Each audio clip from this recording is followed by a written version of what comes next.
আসসালামু আলাইকুম বন্ধুরা। আমি এই যে ওই জায়গাটায় বসেছিলাম, বসেছিলাম এই যে এইখানে একটা সাপ চলে গেল। বসে ভিডিও করার চেষ্টা করছিলাম, ভিডিও বানাচ্ছিলাম। তো এখন বাড়ি চলে যাচ্ছি, মানে ওইখান থেকে চলে যাচ্ছি। কারণ কি জানেন, আমি বসে আছি, একা বসে আছি। ওই যে জায়গাটায় কেউ নেই, একা বসে আছি। তো ভাবলাম একটা ভিডিও বানাবো। হঠাৎ পিছন থেকে কিন্তু সাপটা আসছে। সাপটা এসেছে, আমি লক্ষ্য করিনি। হঠাৎ যখনই চোখ পড়েছে তখনই আমি উঠে গেছি, ভয় খেয়ে গেছি। এবার আমার তো একবারে অন্তর হৃদয়টা হৃৎপিণ্ডটা ছোট্ট হয়ে গেছে। তো আমি কি বলবো, আমি যতটুকু ভয় খেয়েছি তার চাইতে বেশি ওই সাপটি ভয় খেয়েছে। সাপটি দেখেই পালিয়ে গেছে, বুঝতে পারলেন কি না? তো সাপটি দেখেই পালিয়ে গেছে।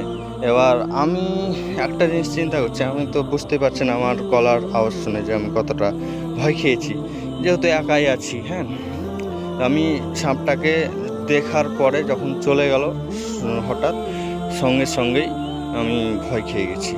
তো এই নিয়ে কিছু আমি একটা কথা বলতে চাই, যে নেক্সট ভিডিওতে আমি এটা বলছি। ভিডিওটি বড় হয়ে যাচ্ছে, এই জন্য আমি এই ভিডিওতে বলতে পারছি না।